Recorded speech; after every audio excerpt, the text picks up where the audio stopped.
சொல்ல மாட்டேன்.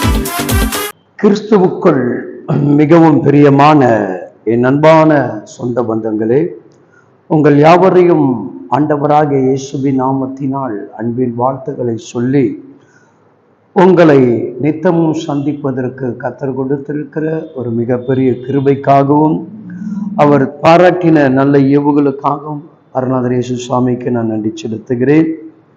இந்த நாட்களிலும் அன்பான தெய்வ பிள்ளைகளே, நம்முடைய வாழ்க்கையில் கர்த்தரிடத்தில் பெறக்கூடிய அபிஷேகமானது அது மிக ஞானமும் தெளிவும் அளிக்கக்கூடிய ஆவியாக நமக்குள் இருக்க வேண்டும். இன்னைக்கு அநேகர் அபிஷேகங்களை ஆவியானவர் எப்படி நடத்துவார் என்பதை கூட நாம் சற்று அறிந்து கொள்ள முடியாதபடி நாம் இன்றைக்கு அநேக சக விசுவாசிகளும் மற்றவர்களும் நம்ம என்ன பண்றாங்க, வெளிப்பாடுகள் தீர்க்க தரிசனம் சொல்லுகிற மாதிரி நாம் இன்னைக்கு நிறைய இடங்களில் பார்க்கிறோம். அப்போ ஒரு அபிஷேகம் தெளிவு இல்லை என்று சொன்னால், இந்த அபிஷேக ஆவி நமக்குள் தெளிவானதை சிந்திக்கக்கூடிய எண்ணத்தை நமக்கு உருவாக்கி கொடுக்கலன்னா, நாம் யார் எதை சொன்னாலும் நம்பக்கூடிய காரியத்துக்குள் நாம் தள்ளப்படுவோம். இங்கு வேதம் சொல்லுகிறது, எபேசியர் 1ஆம் அதிகாரத்தில் 17வது வேத வசனம் இப்படியாக சொல்லுகிறது, ஞானத்தையும் தெளிவும் அளிக்கின்ற ஆவி உங்களுக்குள் தந்தரல வேண்டும் என்றேன். அல்லேலூயா. அன்பான தெய்வ பிள்ளைகளே,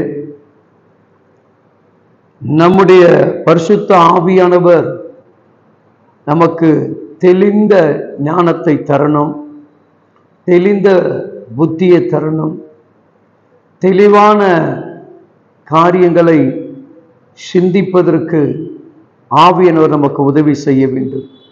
நம்ம நிறைய பேர் அபிஷேகங்களை பெற்றுக்கொண்டோம், அந்நிய பாஷை பேசுகிறோம், சபை நடுவில் நல்லா துதிச்சு நாம் ஆராதிக்கிறோம். ஆனா இந்த பரிசுத்த ஆவியானவர் துக்கப்படுத்தும்படியாக நம்முடைய வாயின் வார்த்தைகள், செயல்பாடுகள், நடைமுறைகள் எல்லாமே மாற்றமாக இருக்கிறது. ஒருவரை மன்னிப்பதற்கு கூட இந்த பரிசுத்தாவி நமக்கு என்ன பண்ண மாட்டேதுங்க, இணங்கி வரமாட்டேங்கிறது. வைராகியம், பெருமை, ஆணவம், திமிர், குறைகள், குற்றங்கள், பொய் உரைவது, இதையெல்லாம் நாம் பரிசுத்த ஆவியில் உள்ளுக்குள் வைத்து கொண்டு இதையெல்லாம் நாம் இன்றைக்கு செயல்படுத்தி கொண்டிருக்கிறோம். சிலர் மீது சில இடங்களில் நாம் விட்டு கொடுத்து போக முடியாத காரியம், கீழ்ப்படியாமல் போகக்கூடிய மிகப்பெரிய தன்மை. ஆனால் உனக்குள் அந்த பரிசுத்த ஆவியானவர் இருக்கிறார் என்று நாம் என்ன பண்றாங்க, வெளியே காட்டிக்கொள்கிறோம். அதனால்தான் சொல்லுகிறது, ஞானமும் தெளிவை அளிக்கின்ற தெளிந்த புத்தியுள்ள ஆவின் அபிஷேகம்.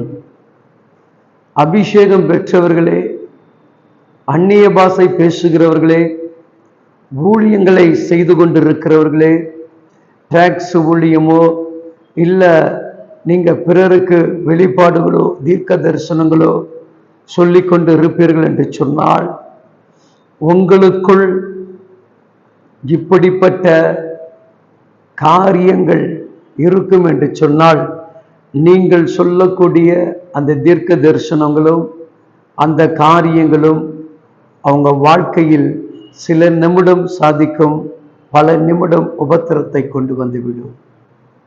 முதலாவது, நான் அபிஷேகம் பெற்றவன், நான் என் தேவனுக்குள் எவையெல்லாம் விட்டு கொடுத்த எதன்படி நான் நடந்தால் அந்த அபிஷேகம் பூர்ணப்படும் என்பதை அன்பான தேவ பிள்ளைகள் நீங்கள் அறிய வேண்டும்.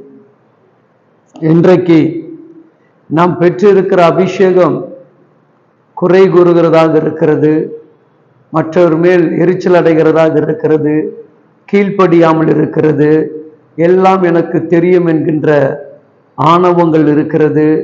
ஆண்டவர் என்கிட்ட பேசுகிறார், என்னோடு இடைப்படுகிறார், எனக்கு தரிசனமாகிறார் என்று சொல்லுகிறோம். இந்த தன்மைகள், விட்டு கொடுக்காத தன்மைகள், கீழ்ப்படியாத தன்மைகள், தேவன் வார்த்தைக்கு செவி கொடுக்காத தன்மைகள், இவைகள் அனைத்துக்கும் நீ உட்படாத போது பரிசுத்த ஆவியினர் எப்படி நம்ம ஏற்க முடியும்? இல்லையா?